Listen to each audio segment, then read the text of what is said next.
இயேசு கிறிஸ்து உயிர்த்தெழுந்த பிற்பாடு நிறைவேற்றின ஊழியங்களை குறித்து நாம் தியானிக்க போகிறோம்.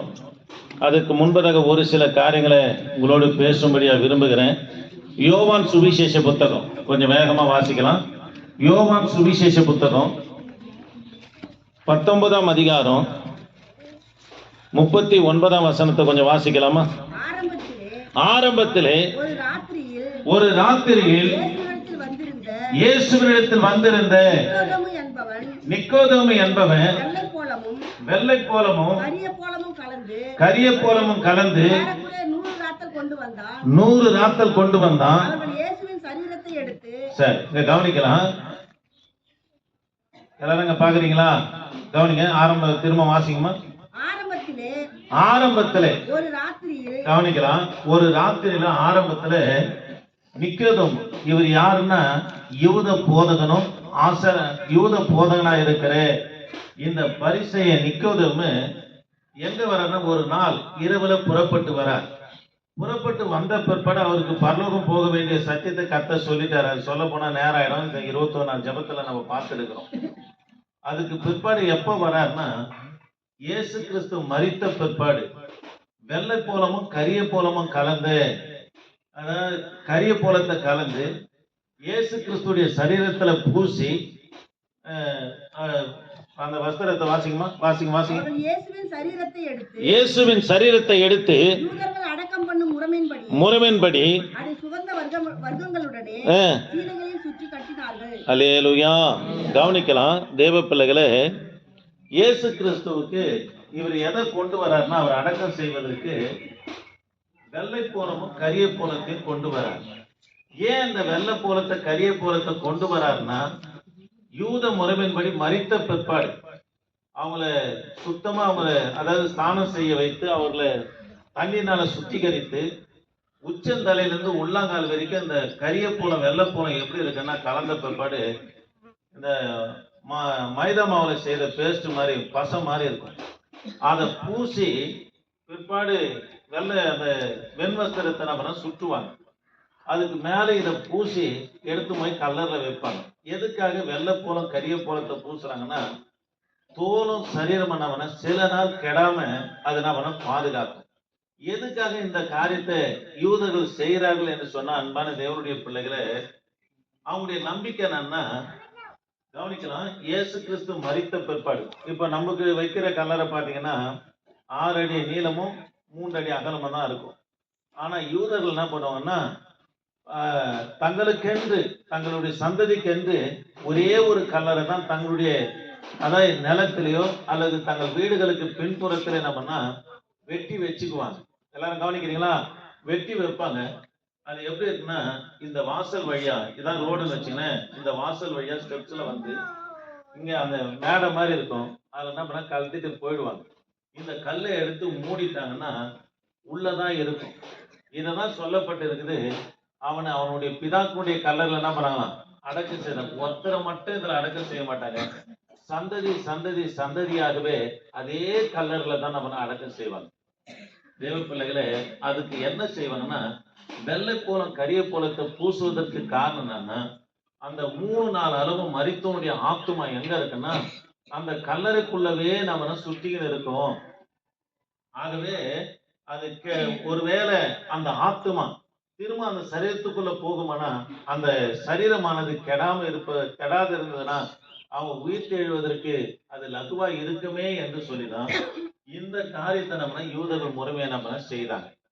இயேசு கிறிஸ்து லாசருவை போய் 4 நாள் கழிச்சு எழுப்பினதுக்கு காரணம் என்னன்னா, 3 நாளாலும் அந்த ஆத்துமா அங்க சுத்தின்னு இருந்தது. அது தானா போய் ஏதோ மந்திரம் பண்ணி உள்ள ஏத்திட்டாரு அப்படின்னு சொல்லி ஒரு குற்றச்சாட்டு வரக்கூடாது என்பதற்காகவே கர்த்தர் 4வது நாள் போயிட்டு லாசருவை கர்த்தரை எழுப்பினார். ஆமென். கவனிக்கலாம் தேவ பிள்ளைகளே. ஆகவேதான் இந்த கரிய போலம் வெள்ளை போலத்தை என்ன பூசுவாங்க. இயேசு கிறிஸ்துக்கு பூசுறதுக்கான காரணம் என்னன்னா, தேவ பிள்ளைகளை கவனிக்கலாம். அவர் 3ஆம் நாள் உயிர் தெழுவன் என்று சொன்னார். அதை விசுவாசிக்காத பட்சத்துல தான் மத்தேயு சுவிசேஷ புத்தகம் 28ஆம் அதிகாரம் 1ஆம் வசனத்திலிருந்து 7ஆம் வசனம் வரைக்கும் வாசிக்கலாமா? மத்தேயு சுவிசேஷ புத்தகம் கொஞ்சம் சீக்கிரம் வாசிக்கலாம். ஓய்வு நாள் முடிந்து மகதலேனா மரியாளும் மற்ற மரியாளும் கல்லறையை பார்க்க வந்தார்கள். பாருங்க, மகதலேனா மரியாளும் மற்ற மரியாளும் கல்லறையை பார்க்க வந்தாங்க. கல்லு புரட்டப்பட்டு இருக்குது. அந்த புரட்டப்பட்டு கல்லு மேல, கல்லறையை மூடி வைத்திருந்த கல்லு புரட்டப்பட்டு இருக்குது. அந்த கல்லறை மேல யார் இருக்கிறாருன்னா தேவதூதன் உட்கார்ந்து கொண்டு இருக்கிறார். தேவ பிள்ளைகளே கவனிக்கலாம். மகதலேனா மரியாளும் மற்ற மரியாள் என்று சொல்லுகிறது இவங்க யாருன்னா சின்ன யாக்கோபு, அதாவது கிளையப்பா மரியாள் என்று சொல்லுவாங்க. இந்த மரியாளும் மகதலேனா மரியாளும் தான் எங்க போறாங்கன்னா கல்லறை இடத்துல போறாங்க. எதுக்காக போறாங்கன்னா 3 நாளுக்கு பிற்பாடு அந்த ஆத்துமா, அதாவது தேவனிடத்துல போயிட்டு இருக்கோம், இயேசுடைய ஆத்துமா தேவனிடத்துல போயிட்டு இருக்கோம், நம்ம துக்கம் கொண்டாடி அழுதுட்டு வரலாம் தான் புறப்பட்டு போறாங்க. ஆனா கல் புரட்டப்பட்டு இருந்ததுக்கு காரணம் என்னன்னா தேவ பிள்ளைகளே, இயேசு கிறிஸ்து உயிர் தேர்ந்து அதுல வருவதற்காக அந்த கல்லு புரட்டப்படல. ஆண்டவர் உயிர் தேர்ந்த பிற்பாடு பூட்டப்பட்ட வீட்டுக்குள்ளே கர்த்தர் போனார். காரணம் என்னன்னா அவர் மறுரூபம் சரீரம் அவருக்கு காணப்பட்டது. சீஷர்கள் உள்ள இருந்தாங்க, பயந்து போய், அதாவது அரசாங்கத்துக்கு பயந்து போய் இயேசு கிறிஸ்துடைய சரீரத்தை களவாய் இவங்க திருடிட்டு போயிட்டாங்க, உயிர் தேர்ந்தாங்க என்று சொல்லி சீஷர்கள் பொய் சொன்னாங்க சொல்லி ஒரு குற்றச்சாட்டை வச்சாங்க. அதனால நம்ம மாட்டிக்குமோ என்று சொல்லிதான் பூட்டப்பட்ட வீட்டுல சீஷர்கள் இருக்கிறாங்க. இயேசு கிறிஸ்து பூட்டப்பட்ட வீட்டுல நம்ம போயிட்டு அவங்களை பயப்படாத, நான் தான் என்று கர்த்தர் சொன்னான். ஆமே. அப்போ எதுக்காக இந்த கல்லறையுடைய வாசல் திறக்கப்பட்டதுன்னா தேவ பிள்ளைகளை, மகதலேனா மரியாளும் பிற்பாடு மற்ற மரியாளும் உள்ள வந்து பார்க்கணும். இயேசு கிறிஸ்து உயிர் தேர்ந்தார் என்பதை அவங்க அறிந்து கொள்ளும்படியாக தான் அந்த கல் நாபனம் புரட்டப்பட்டது. அல்லேலூயா. இயேசு கிறிஸ்துக்கு இந்த கல்லு புரட்டதுனால அவர் வெளியே வரல, அவருக்கு மகிமையின் சரீரமாய் காணப்பட்டது. உயிர் தேர்ந்த பிற்பாடு மாம்ச சரீரத்திலே இருந்தார். ஆகதான் இயேசுவை பார்த்தோன்னே ஏதோ ஆவி ஆவசம் சொல்லும் போது கர்த்தர் சொல்றாரு, அவர் அதிகமா பொரித்த மீன் ரொம்ப விருப்பமா சாப்பிடுறாரு. பொரித்து கொடுத்த மீனை சீஷருங்க அவன் மத்தியில சாப்பிட்டாரு. அவர் விழாவில கையை போட்டு யார் நம்புறது? தோமாவும் நம்புகிறத பார்க்கணும். ஆமே. தேவ பிள்ளைகளே, இந்த மகதலேனா மரியாள் 7 பிசாசு பிடித்திருந்தவர். லூக்கா சுவிசேஷ புத்தகம் 8ஆம் அதிகாரத்திலே இவனை குறித்து சொல்லப்பட்டது. 7 பிசாசு இருந்ததுனால தன் வஸ்திரத்தை கிழித்து கொண்டு ரோடுகளிலே வீதிகளிலே ஓடுவான். பார்க்கிறவங்க பரிதாபமா பார்ப்பாங்க. ஒரு சிலர் இச்சையோடு கூட பார்த்தவர்களாக இருந்தாங்க. இதனாலே இவங்களை திருமணம் செய்யறதுக்கு யாரும் முன் வரல. கர்த்தர் ஒரு நாள் வீதியில பார்க்கிறாரு. அங்கலாய்த்து, அதாவது அலகைத்து கொண்டு வந்த அவங்க மேல இருக்கிற அசுத்தாவி இயேசு கிறிஸ்து கடிந்து கொண்டவனே அந்த ஆவி விலகுது. விலகின பிற்பாடு என் கண்பான தேவனுடைய பிள்ளைகளை, இவங்களுக்கு கர்த்தர் சுகமான விடுதலை ஆன பிற்பாடு வீட்டுக்கு போற கர்த்தருக்கு பின்பதாக தான் வந்தாங்க. இயேசு கிறிஸ்து தூங்குனா தூங்குவாங்க, அவர் கவலையா இருந்தா கவலையா இருப்பாங்க, அவர் சாப்பிடலன்னா இவங்க சாப்பிட மாட்டாங்க. அந்த அளவுக்கு கிறிஸ்துவை நேசித்தவங்க யாருன்னா இந்த மகதலேனா மரியாள் தான். ஆகதான் இயேசு கிறிஸ்து உயிர் தேர்ந்த உடனே முத யாருக்கு தரிசனமானார்னா இந்த மகதலேனா மரியாளுக்கு கர்த்தர் தரிசனமானார். ஆமே. அல்லேலூயா. மற்ற மரியாள் சொல்லப்பட்டது. இது யாருன்னா கிளையப்பாவுடைய மனைவி பேரும் மரியாள் தான். இவங்களுக்கு மகன் பேர் வந்து சின்ன யாக்கோபு, யோசே என்ற பெயர்லாம் இவங்க மகன்களுக்கு நம்ம இருக்கிறது. ஆமே. சரி, முதல்ல யாரு வருது? நிக்கோதேமு வராரு. அவருக்கு வெள்ளை போல கரிய போல கலந்துதானே, அதாவது வாசனை திரவியத்தை பூசணத்துக்கு காரணம்னா இந்த தோலும் சரீரமும் விடாமல் இருப்பதற்காக. ஏன்னா 3 நாள் அந்த ஆவி உள்ள போயிடுச்சுன்னா அவங்க உயிர் தெழுவார்கள் என்ற ஒரு நம்பிக்கையோடு கூட யூதர்கள் செய்வாங்க. ஆனா ஆண்டவர் அப்படி உயிர் தெழல. வேத வாக்கியங்கள் நிறைவேறும்படி என் தேவனாகிய கர்த்தர் உயிர் தெழுந்தார். ஆமே. அல்லேலூயா. சரி, அவர் உயிர் தெழுந்த பிற்பாடு நிறைவேற்றின ஊழியங்கள் என்னன்னா, முதலாவது காரியம் யோவான் சுவிசேஷ புத்தகம். யோவான் சுவிசேஷ புத்தகம் 20ஆம் அதிகாரம் 13லிருந்து 18 வரைக்கும் வாசிக்கலாமா? ஸ்திரியே ஏன் அழுகிறாய் என்றார்கள். அதற்கு அவள், சரி கவனிக்கலாம். இயேசு கிறிஸ்து உயிர் தெழுந்த பிற்பாடு நிறைவேற்றின ஊழியன்னா மகதலேனா மரியாள் உள்ள போய் பார்க்குறாங்க.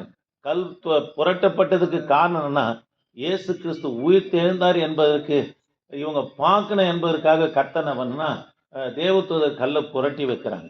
அல்லேலூயா. இப்போ போயிட்டு இயேசுவை காணுமேன்னு சொல்லி ஆயுத உடனே ஆண்டவர் கேட்குறாரு, சிறியே ஏன் அழுகிறாய்? அல்லேலூயா. அப்போ இயேசு கிறிஸ்து உயிர் தெழுந்த பிற்பாடு நிறைவேற்றின ஊழியமே என்னன்னா, தரிசனமானதே மாதானா மரியாளுக்கு தான் அவர் நிறைவேற்றின ஊழியமே. தெய்வ பிள்ளைகளை, நம்முடைய கண்ணீரை கர்த்தர் துடைக்கும். ஏன் அழுகிறாய் என்று கேட்டு நம்மனா கண்ணீரை துடைக்கிறார்.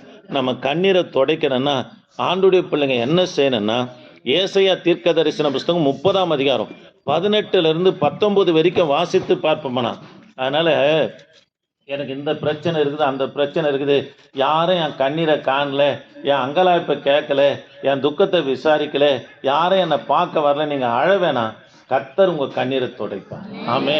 தேவ பிள்ளைகளை, அந்நாட்களிலே யூதருங்க ஜெபாலயத்தில் ஜெபிக்கும் போது அவங்க கண்ணீரை என்ன பண்ணுவோன்னா, அவங்க அழுது ஜெபிக்கும் போது ஆசாரியம் ஒரு சின்ன குடுவை வைத்திருப்பார். அதில் அவங்க கண்ணீரை பிடித்து வைப்பார். ஆனால் தாவீது சவுலால் துரத்தப்படும் போது 10 வருஷம் காடுகளை சுற்றி அறியும் போது எத்தனையோ நாள் அழுது ஜெபித்தார். அவருடைய கண்ணீரை பிடிப்பதற்கு யாரும் இல்லை. ஆகவே தான் தாவீது சொல்கிறாரு, ஆண்டவரே என் கண்ணீரை உம்முடைய துரத்தியில் வையும். துரத்தின்னு சொன்னால், ஆண்டவரே இங்கே பிடிக்கிறதுக்கு யாரும் இல்லை, என் கண்ணீரை என்ன பண்ணுங்க, உம்முடைய கணக்கில் வையும் என்று சொல்லுகிறார். அதனால் நீங்கள் வடிகிற கண்ணீர், நீங்கள் படுகிற பிரயாசம், நீங்கள் கேட்கிற காரியங்கள் எல்லாவற்றையும் என் தேவனாகி கர்த்தர் அறிந்து வைத்திருக்கிறார். நிச்சயமா கர்த்தர் உங்க கண்ணீரை துடைப்பார். ஆமே. ஆண்டவர் உயிர்த்தெழுந்து ஊழியமை என்ன செய்தார்னா, ஆண்டவர் கண்ணீரை துடைக்கிற ஊழியத்தை செய்தார். அதனால என் கண்ணீரை யாரும் பார்க்கிறேன், உன் கண்ணீர் கர்த்தருடைய கரத்தில் இருக்குது, கர்த்தருடைய கணக்கில் இருக்குதுங்க. வியாதிக்காக அழறியா, பிள்ளைகளுக்காக அழறியா, வருங்காலத்துக்காக அழறியா, இல்லை ஊழிய தரிசனத்துக்காக, எதுக்காக நீ கண்ணீர் வடிக்கிறியோ, என் தேவனாய் கர்த்தர் உன் கண்ணீரை துடைப்பார். அல்லேலூயா, அல்லேலூயா. பிள்ளைகளை பார்க்கும் போதெல்லாம் அங்கலாய்க்கலாம், இப்படி ஆயிடுச்சு அப்படி ஆயிடுச்சு, கர்த்தர் நிச்சயமா உங்க கண்ணீரை நிச்சயமா துடைப்பார். அல்லேலூயா. வாசிக்கலாமா? உங்களுக்கு இறங்கும்படி கர்த்தர் காத்திருப்பார், உங்கள் மேல் மனதுருகும்படி எழுந்திருப்பார். கர்த்தர் நீதி செய்கிற தேவன். பாருங்க, அவருக்கு காத்திருக்கிற அனைவரும் பாக்கியவான்களாம். உங்க கண்ணீரை துடைக்கும்படி அவர் காத்திருக்கிறாராம். அதுக்கு கர்த்தருடைய பிள்ளைங்க என்ன பண்ணனா, தேவனுக்கு காத்திருக்கிறவன் பாக்கியமா. அவனுக்கு கர்த்தர் 19ஆம் வசனத்தை சொல்றாரு, உனக்கு மறு உத்தரவு கொடுப்பேன் என்று சொல்லுகிறார். ஆக தேவ பிள்ளையே, ஆண்டவர் உன் கண்ணீரை துடைப்பாருங்க. ஆண்டவர் எதிர்பார்க்குதுன்னா தெரியுமா, ஆண்டவருடைய சமூகத்தில் நீ காத்திருந்தா போதும். 2 ராஜாக்களின் புத்தகம் 20ஆம் அதிகாரத்தில் ஆண்டவரே சொல்றார், ஏசாயா தீர்க்கதரிசி மூலியமா எசேக்கியா ராஜாவினிடத்தில் வந்து சொல்றார், நீ உன் வீட்டின் காரியங்களை ஒழுங்குபடுத்து, உன் காலம் நிறைவேறிச்சு என்றார். எசேக்கியா ராஜா கர்த்தரை நோக்கி பார்க்கிறார். சோர் பக்கமாக திரும்பினானா, இதுமாதிரி சுவர் இல்லை, அவங்க வீட்டுக்கு சோர் புறமாக திரும்பினா அதுக்கு பின்னாடி தேவாலயத்தினுடைய டைரக்ஷன் இருக்குது. தேவாலயத்தின் புறமாக திரும்பி கண்ணீரோடு கூப்பிட்டாரு. கர்த்தர் கண்ணீரை துடைத்து 15 வருஷம் கர்த்தர் ஜீவனை கூட்டி கொடுத்தார். அதனால தேவ பிள்ளையை, காத்திருக்கிற உங்களுடைய கண்ணீரை நிச்சயமா துடைப்பார். இது எப்போ நடக்கும் என்று கேட்கிறியே, கர்த்தருக்காக நீ காத்திருப்பாயனா உனக்காக எல்லாவற்றையும் ஜெயமாய் முடித்து உன் கண்ணீரை தேவனாகி கர்த்தர் துடைக்கிறவராக இருக்கிறார். ஆமே. அல்லேலூயா. சரி, 2வது அவர் உயிர்த்தெழுந்த பிற்பாடு நிறைவேற்றின ஊழியனா, பேதுருடைய பின்மாற்றத்தை நம்ம எச்சரித்து ஆண்டவர் நம்ம சீர்படுத்தினார். கவனிக்கலாம். 2வது ஊழியன் அது பேதுருடைய பின்மாற்றத்தை எச்சரித்து கர்த்தர் நம்ம சீர்படுத்தினார். இது யோவான் சுவிசேஷ புத்தகம் 21ஆம் அதிகாரம் 3-21 வரைக்கும் வாசித்து பார்ப்போம்னா, இயேசு கிறிஸ்து மரித்தாரு, கல்லறையில் வச்சுட்டாங்க. சீஷர்கள் 11 பேரும் இருக்கிறாங்க. மூத்தவனா இருக்கிற பேதுரு சொல்றாரு, நான் என்ன பண்ண போறேன், கொஞ்சம் வாசிங்க. சீமோன் பேதுரு மற்றவர்களை நோக்கி பாருங்க, மீன் பிடிக்க போகிறேன் என்றார். அதற்கு அவர்கள், நாங்களும் உம்முடனே கூட என்ன பண்றோம், வருகிறோம். தேவ பிள்ளைகளே, மூத்த விசுவாசியா இருக்கிற ஊழியக்காரா இருக்கட்டும், மற்றவங்களுக்கு முன்மாதிரியா இருக்கணும். உன்னிலை எதனா ஒரு பிழையோ குறையோ, அதாவது பின்மாற்றமோ, மற்றவங்க இடறி போகிற காரியம் உன்னிடத்துல காணப்படுமானா, உன்னை சூழ்ந்திருக்கிற விசுவாசிகளும் இடறி போவதற்கு அது ஏதுவா இருக்கும். இவர் தான் மூத்தவர். யாரு? 12 அப்போஸ்தலர்ல வயதுல மூத்தவர் யாருன்னா பேதுரு. இயேசு கிறிஸ்து கல்லறையில் வச்சாச்சு. சொல்றாரு, நான் என்ன பண்ண போறேன், பழையபடி நான் மீன் பிடிக்க போறேன். மீன் பிடிக்கிற அவரை தான் கர்த்தர் சொல்ற, என் பின்ன வாப்பா, உன்னை என்ன பண்ணுவேன், மனுஷரை பிடிக்கணும்னு சொன்னார். இப்போ பாத்தீங்கன்னா இயேசு கிறிஸ்து கல்லறையில் வைக்கப்பட்ட பிற்பாடு சொல்றாரு, நான் என்ன பண்ண போறேன், மீன் பிடிக்க போறேன்னு சொன்னோன்னே கூட இருக்கணும்னு சொல்றாங்க, பெரிய அப்போஸ்தலனே சீசனே போறானே, நான் என்ன பண்ண போறேன், நாங்களும் உன் கூட வரேன் என்று போகிறார். தேவ பிள்ளைகளே, இரவெல்லாம் மீன் பிடிக்கிறாங்க, ஒன்றும் அகப்படலை. கர்த்தர் கரையில நின்று கொண்டு இருக்கிறார். கரையில நின்று கொண்டு இருந்த உடனே ஆண்டவர் சொல்றாரு, வலதுபுறமா போயிட்டு வலையை போடுங்க சொன்ன உடனே வலை கிழியத்தக்கதான மீன் கிடைக்குது. பேதுரு உணர்ந்தார். 7ஆம் வசனத்தை வாசிக்கலாமா? ஆதலால் பேதுருவை பார்த்து அவர் கர்த்தர், நம்ம வலதுபுறமாய் போடு மீனை வலையை போடு என்று சொன்னாரே, அவர் யார் தெரியுமா? கர்த்தர் என்று சொன்ன உடனே கேட்டவுடனே தன் மேற்சட்டையை கட்டிக்கொண்டு அல்லேலூயா. பாருங்களேன், நிர்வாணமா நான் பண்ணனா, கீழ் வஸ்திரம் இல்லாதவன் நிர்வாணமா மீன் பிடிக்கிறார். கர்த்தரன் தெரிஞ்ச உடனே கடல்ல நம்ம குதிச்சார் என்று சொல்லி பார்க்கிறோம். தேவ பிள்ளைகளே, எத்தனை மீன் பிடித்தாங்கன்னு சொல்லப்பட்டு இருக்குதுன்னா 153 பெரிய மீன்களை நம்ம பிடித்தாங்க. அதுக்கு முன்னாடி கர்த்தரை இவங்களை சந்திக்கும் போது 2 போட்டு நிறைய மீனை பிடிக்கிறாங்க. இன்னொரு போட்டுக்காரையும் உதவிக்கு கூப்பிட்றாங்க. ஏன்னா போட்டு நிறைய அந்த போட்டே முழுகிற மாதிரி மீன் கிடைக்குது. இப்போ பின்வாங்கி வந்த பிற்பாடு எண்ணிக்கைக்கு உண்டான ஆசீர்வாதத்தை கர்த்தர் தராருங்க. அம்மா கவனிங்க, பின்மாற்றம் நமக்குள்ளே வந்துச்சுன்னு வச்சுங்க, கர்த்தர் அளந்து தான் செய்வார், கைவிட மாட்டார், அளந்து செஞ்சுக்கின்னு வருவார். ஆனால் நீங்கள் உங்களுக்குள்ளே பின்மாற்றம் வராதபடி கர்த்தர் கொடுத்த காரியத்தை நோக்கி நீங்கள் ஓடுவீர்களானா, கர்த்தருடைய வார்த்தையே வானத்தின் நட்சத்திரங்களை போல ஆஸ்வதிக்கிறது, கடற்கரை மணலை போல பெருக செய்கிற தேவன். பின்மாற்றம் ஆன பிற்பாடு தான் எண்ணிக்கைக்கு அடங்கின ஆசீர்வாதத்தை கர்த்தர் உங்களுக்கு தருகிறார். ஆமே. சரி, 15 18 வசனம் வரைக்கும் வாசித்து பார்ப்போம்னா, பேதுருவை கர்த்தர் கடிந்து கொள்கிறார். ஆண்டவரை பார்த்து திரும்ப கேட்குறாரு, பேதுருவே என்னை நேசிக்கிறாயா? ஆமா ஆண்டவரை உம்மை நேசிக்கிறேன்றார். அதுக்கு ஆண்டவர் சொல்லுவார், என் ஆட்டுக்குட்டிகளை மெய்ப்பாயாக என்றார். 2வது முறையும் கேட்குறாரு, பேதுருவே என்னை நேசிக்கிறாயா என்றார். ஆமா ஆண்டவரை நேசிக்கிறேன், என் ஆடுகளை மெய்ப்பாயாக என்றார். 3வது முறை 17 வாசிக்கலாமா? 3ஆம் தரம் அவனை நோக்கி, யோனாவின் குமாரனாகிய சீமோனே, நீ என்னை நேசிக்கிறாயா என்றார். கேட்டபடினாலே பேதுரு துக்கப்பட்டு, ஆண்டவரே, அல்லேலூயா. 3வது முறை கேட்கிறாருங்க, நீ என்னை நேசிக்கிறாயான்னு சொன்னவனே அதுக்கு சொல்றாரு, ஆண்டவரே, நீ எல்லாவற்றையும் அறிந்திருக்கிறீர். இந்த வார்த்தை தாங்க பேதுரு இடத்துல கர்த்தர் எதிர்பார்த்தார். ஆமாங்க, கர்த்தர் உயிர் தேர்ந்த நோக்கம் என்ன? நம்முடைய பின்மாற்றத்தை, நம்முடைய பிழைகளை, நம்முடைய பாவங்களை கடிந்து திருத்தும்படியாக தான் கர்த்தர் உயிர் தேர்ந்தார். பாருங்க, இவரால் எல்லாரும் பின்வாங்கி போனாங்க. பிற்பாடு கர்த்தர் சந்தித்த உடனே நிர்வாணமாக சமுத்திரத்தில் குதிச்சார். அதுக்கு பிற்பாடு ஆண்டவர் கேட்குறார், என்னை நேசிக்கிறையா? நேசிக்கிறேன் 2 முறை சொல்கிறார். 3வது முறை சொல்கிறார், என்னை நேசிக்கிறையா? ஆண்டவரே, நீர் அதை அறிகிறீர். ஆண்டவருக்கு அன்பான தேவனுடைய பிள்ளைகளை, எது பிடிக்கன்னா, எல்லாவற்றையும் கர்த்தர் அறிந்திருக்கிறார் என்று சொல்லி ஆண்டுடைய வார்த்தையை நீங்கள் சொல்கிறீங்க பாருங்க. ஆண்டவரே, நான் இப்படி இருக்கிறேன்பா, நம்முடைய கரத்தில் ஒப்பு கொடுக்குறேன், என்னை சீர்படுத்துங்க சொல்லி அந்த பேசுறீங்க பாரு, உங்களை வெளிப்படுத்துறீங்க பாரு, இதை தான் கர்த்தர் எதிர்பார்க்குறாரு. ஆமாங்க, இதை தாங்க கர்த்தர் எதிர்பார்க்குறாரு. மறைச்சி வாயறத கர்த்தர் ஒரு நாளும் விரும்புறதே இல்லைங்க. தன் பாவங்களை மறைக்கிறவன் வாழ்வடைய மாட்டான் என்று கர்த்தர் சொல்றார்.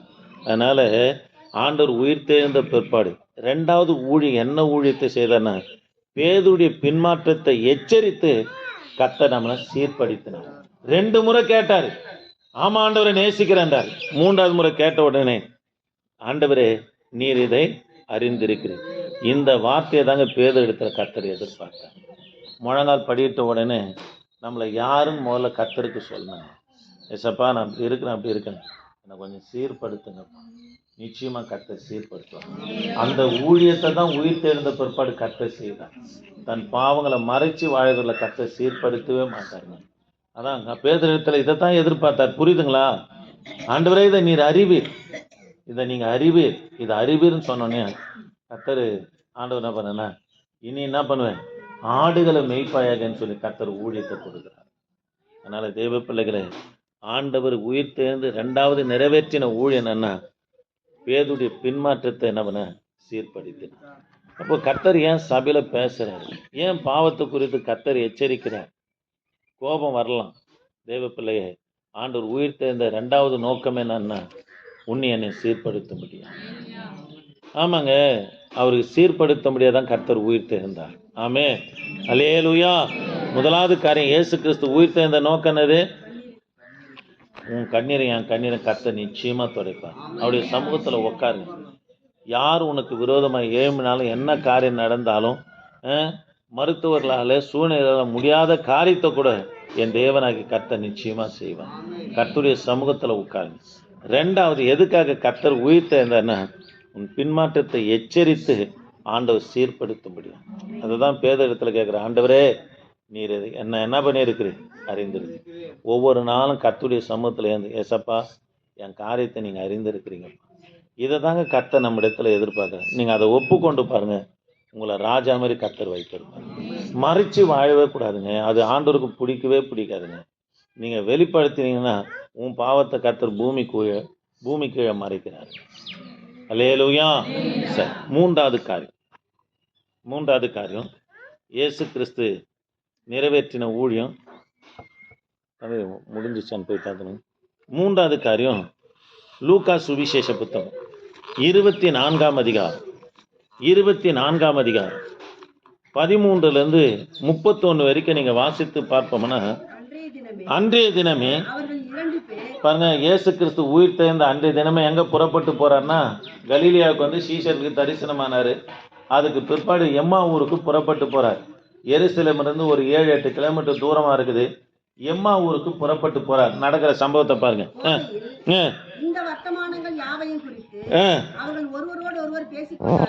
ஒருவர் பேசிக்கொண்டாங்க.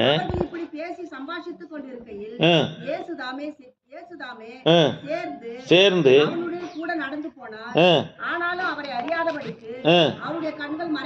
சரி கவனிக்கலாம். எம்மா ஒரு சீஷர் யார் என்பதை சொல்றேன். அந்த எம்மா ஒரு சீஷர் யாரல்ல, லூக்கா புறப்பட்டு போறார். லூக்கா கூட இந்த கிளையப்பா தான். இந்த 2 பேர் தான் எம்மா ஊர் சீஷர். இவங்களை வேதத்துல பெயர் கொடுக்கப்படல. எம்மா ஊர் சீஷர் 2 பேர் போனாங்கன்னு. ஒருத்தர் யாரு? லூக்கா. இன்னொருத்தர் இந்த கிளையப்பா. பேசின்னு போறாங்க.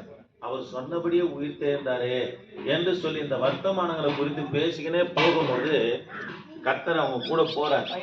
ஆண்டவர் பேசுறார். அவருக்கு கண்ணு மூடப்பட்டது தெரியல. ஆனா ஆண்டவர் பேச பேச பேச அவங்களுடைய இருதயங்கள் கொழுந்து விட்டு எரிஞ்சுக்கினே இருக்கு. அப்புறம் வீட்டுக்கு போய் ஒரு இரவு தங்கி கர்த்தர் அப்பத்தை பிட்ட உடனே அவங்க கண்கள் திறக்கப்படும். இயேசுன்னு சொன்னோடனே அந்த நொடி பொழுது கர்த்தர் மறைந்து அவங்களை விட்டு விலகி போனார். ஆமென். 3வது காரியம், தேவ பிள்ளையே, கர்த்தர் எதற்காக உயிர் தேர்ந்தார்னா, நம்முடைய ஆவிக்குரிய கண்களை திறக்கணும். ஆவிக்குரிய கண்கள் திறக்காத வரைக்கும் கவனிங்க, உங்க மேல கர்த்தர் வைத்திருக்கிற திட்டம் தெரியவே தெரியாது. திட்டம் தெரியலன்னா எப்படி இருக்குன்னா, பண்ணி எங்க பார்த்து நடக்கும்? உங்களை தான் கேட்குறேன், எங்க பார்த்து நடக்கும்? சரி, எங்க பார்த்து நடக்கும்? கீழே பார்த்து தான் நடந்து நடக்கும். உன் கண்ணு திறந்துச்சுன்னு வச்சுங்க, எங்கேயோ இருந்த குப்பில இருந்த என்னையா கர்த்தர் ரட்சித்தாரு, என்னையா தெரிந்து கொண்டாரு. உன் கண்கள் திறக்கப்படும். கர்த்தருக்காக பிரயாசப்படுது. ஆண்டவருக்காக உன்னை அர்ப்பணித்து ஊழியம் செய்யும். ஆமே, இதுதான் ஆண்டவர் கவனிக்கலாம். அப்போ மத்தேயு சுவிசேஷ புத்தகம் 28ஆம் அதிகாரத்தில் 18 20 வரைக்கும் வாசித்து பார்ப்போம்னா, கர்த்தர் சீஷருக்கு ஊழியத்தை கொடுத்து, நீங்க உலகம் முழுவதும் புறப்பட்டு போய் அநேகரை சீஷராக்கி பிதா குமார பரிசுத்த ஆவினால என்ன பண்ணுங்க, ஞானஸ்தானம் கொடுங்கள் என்று சொல்றார். தேவ பிள்ளைகளே, 3வது காரியம், கர்த்தர் எதற்காக உயிர் தேர்ந்தார்னா, கவனிக்கலாம், நம்முடைய கண்களை திறக்க. உங்க ஆவிக்குரிய கண்கள் திறக்காத வரைக்கும் கர்த்தர் உங்க மேல வைத்திருக்கிற நோக்கம் தெரியவே தெரியாது. ஆவிக்குரிய கண்கள் தெரிஞ்சிச்சுன்னு வச்சுங்களேன், கர்த்தர் உங்களை நடத்துறது, உங்களை ஆசீர்வதிக்கிறது, உங்கள் தேவையை சந்திக்கிறது, உங்களோடு வர்றது, உங்களோடு கூட கர்த்தர் பேசுறது, உங்களுக்கு முன்பதாக போய் கோணலானவைகளை செவையாக்குறது, இது எல்லாவற்றையும் நீங்கள் பார்க்க முடியும். ஆமாங்க, எல்லாவற்றையும் நீங்கள் பார்க்க முடியும். அதுக்கு என்ன பண்ணனா, தேவ பிள்ளைகளே, கர்த்தருடைய வார்த்தையை கேட்டுக்கினே இருக்கு. இவங்க கர்த்தர் பேசும்போது அவங்களுடைய இருதயம் என்ன பண்ணுச்சு? கொழுந்து விட்டு எரிஞ்சது. அப்பத்தை பெற்றவனே 2 பேருடைய கண்கள் திறக்கப்பட்டவனே கர்த்தராகி இயேசு என்று சொல்றாங்க. சரி, கவனிக்கலாம். காரியம் தேவ பிள்ளைகளே, ஆண்டவர் உயிர்த்தெழுந்து நிறைவேற்றின ஊழியம், நம்முடைய கண்ணீரை ஆண்டவர் துடைப்பாருங்க. கர்த்தருடைய சமூகத்துல காத்துருங்க. 2வது, சீமோன் பேதுடைய பின்மாற்றத்தை எச்சரித்து கத்தனவனா சீர்படுத்தார். கர்த்தர் எச்சரிக்கிறாரா? நம்மளை சீர்படுத்த முடியாது கர்த்தர் விரும்புகிறார். ஏன் என்று சொன்னா, தேவ பிள்ளைகளே, அதுக்கு பிற்பாடு தான் பேதரை பார்த்து சொல்றாரு, நீ நாடுகள் என்ன பண்ணுவேன்? மேய்ப்பாயாக என்று கர்த்தர் சொல்றார். 3வது, எம்மாவூர் சீஷருடைய கண்களை கத்தனம்னா திறந்தார். கவனிக்கிறீங்களா? எல்லாம் வந்ததுலேருந்து ஒரு பேர் தூங்கினேக்கிறீங்க, உங்க கண்ணு திறக்கவே மாட்டேது. அந்த அளவுக்கு இருந்த நித்திரில் இருக்கிறீங்க. ஒரு சிலர் பாதி கண்ணில் பார்த்துன்னுக்கிறீங்க முடியும். ஒரு சிலர் நல்லா தூங்கிடுறீங்க. ஏதோ நல்லது. கவனிக்கலாம். அம்மா அங்கே கவனிங்க. உங்களுக்கு சொல்கிறேன், ஆண்டவர் என்னை ரட்சித்தாருங்க. என் கண்ணு திறக்கப்பட்டுச்சு. எனக்கு பெரிய திட்டம் இருக்குது, என் மேலே கர்த்தர் வச்சிருக்கிறார். எவ்வளோ காரியம் எனக்கு விரோதமாக வந்து, பாவமும் சரி எதிர்ப்பும் சரி, எவ்வளோ காரியம் வந்தாலும் கர்த்தர் பார்த்துக்கிறேன். என் ஆண்டவர் என் கையை பிடிச்ச நடத்தத்தை நான் பார்த்துக்குவேன். ஆமாங்க, உன் கண்ணு திறக்கப்பட்டுச்சுன்னா இந்த ஆண்டுடைய மேன்மை குறித்து உனக்கு தெரியும். பாரிவாகத்தில் ஒரு ஐயா இருக்கிறார், நம்ம மத்தியில் வந்து கூட சாட்சி கொடுத்தார். அவங்க அப்பா சர்ச்சு கூட போக விட மாட்டாங்க. ஏர் ஓட்டுறான்னு வரும். போகும்போது ஏறு கால்பை என்ன பண்ண உடச்சிட்டியப்பா, ஏறு கால்பை உடச்சிச்சுப்பா அப்படின்ட்டு எதனா சாக்கு போக்கு சொல்லிட்டு சர்ச்சுக்கு போயிடுவார். பாருங்க, கர்த்தர் அவர் சர்ச்சுக்கு போன பிறகு ஊழியத்துக்கு அழைச்ச பிற்பாடு கர்த்தருடைய ஊழியத்தை செய்கிறாரு. அவர் சொல்கிறாரு, இந்த கழுதிக்கு கர்த்தருடைய ஊழியத்தை கொடுத்தாரு, இனி நான் அசுத்தத்தை திரும்பி பார்க்க மாட்டேன். ஆமாங்க, உங்கள் கண்கள் திறக்கப்படணுங்க. கண்கள் திறக்கப்பட்டுச்சுன்னா உங்கள் மேலே கர்த்தர் என்ன வச்சிருக்கிறார் என்பதை தெரியும். பயந்து நடப்பீங்க. இவ்வளோ காரியம் கர்த்தர் என் மேலே வச்சிருக்கிறார் சொல்லி பயந்து அஞ்சு நபனா நடக்குது. 4வது காரியம் லூக்கா சுவிசேஷ புத்தகம் 24ஆம் அதிகாரம் 50லேருந்து 51 வரைக்கும் வாசிக்கலாம். பின்பு அவர் பெத்தானியா வரைக்கும் அழைத்து கொண்டு போய் சரி, கவனிக்கலாம். இயேசு கிறிஸ்து உயிர்த்தெழுந்த பிற்பாடு நிறைவேற்றின ஊழியம் என்னன்னா, தம்முடைய சீஷர்ல என்ன பண்ணா ஆசீர்வதித்தார். அவரோடு பயணித்த பிள்ளைகளை கர்த்தர் வெறுமையாக விட்டு போலங்க, ஆசீர்வதிச்சுட்டு தான் கர்த்தர் எங்கே போனான்னா பரமேறி போனார். அதனால் தேவ பிள்ளைகளை, 4வது காரியம், அவரோடு பயணிக்கிற, அவரை ஆராதிக்கிற, அவரை பாடுகிற, அவரை துதிக்கிற, அவருடைய ஊழியத்தை செய்கிற உன்னை ஆஸ்வதிக்காம கர்த்தர் விடவே மாட்டார். அல்லேலூயா. கர்த்தர் ஆஸ்வதிப்பாரா? ஆமென். சரி, ஆண்டவர் உயிர்த்தெழுந்து நிறைவேற்றின ஊழியம் ஒன்று, அழுகிற உன் கண்ணீரை கர்த்தர் நிச்சயமா துடைப்பாரு. அதுக்கு எங்க உட்காரணும்? கர்த்தருடைய சமூகத்தில் நீ காத்து இருக்கணும். 2வது, உன்னை எச்சரிக்கிறான்னா ஆண்டவர் உன்னை சீர்படுத்துறாருன்னு இருக்கும். ஏன்னா உனக்கு பின்னாடி ஒரு திட்டம் இருக்கிறதுக்காக கர்த்தர் சீர்படுத்துறார். பேதுரு 37 வருஷம் ஊழியம் செய்தாருங்க. அல்லேலூயா. 3வது காரியம், எம்மாவூர் சீஷருடைய கண்களை என்ன பண்ண திறந்தாதான் தேவ பிள்ளைகளை நீங்கள் கர்த்தருக்கு அஞ்சு வாழ முடியும். உங்களுக்கு பின்னாடி கர்த்தர் பெரிய காரியத்தை செய்வார். அதுக்கு நம்முடைய கண்கள், ஆவிக்குரிய கண்கள் திறக்கப்படணும். வார்த்தை கேட்டுக்கினே இருந்தீங்கன்னா, என்னை கூட ஒருத்தர் பைபிள் கடைக்கு ஆரம்பத்தில் கூடும்போது சொன்னேன், நீ வந்து உக்காந்து கேட்டுப்பாரு, உன் ஊழியத்தின் அழைப்பு என்னான்னு தெரியும்னு சொன்னார். கர்த்தர் அழைச்சி தெரியும். போய் உட்காந்த பிற்பாடு ஒவ்வொரு நாளும் பேசுகிற வார்த்தையை கேட்க என்னுடைய அழைப்பை கர்த்தர் உறுதிப்படுத்தினார். 4வது காரியம், தேவ பிள்ளைகளை தம்முடைய கர்த்தனம்னா ஆசீர்வதித்தார். பாருங்க, அவரை ஆராதிக்கிற பிள்ளைகளை கர்த்தர் வெறுமையாக விடவே மாட்டார். உன்னை ஆஸ்வதிக்கும்படி தான் கர்த்தர் உயிர் தேர்ந்தார். ஆமென். அல்லேலூயா. சரி, திருவிருந்துக்கு ஆயத்தமாக இருக்கிற கர்த்தருடைய பிள்ளைங்க முழங்கால் படியலாம். திருவிருந்துக்கு ஆயத்தமாக இருக்கிற கர்த்தருடைய பிள்ளைங்க முழங்கால்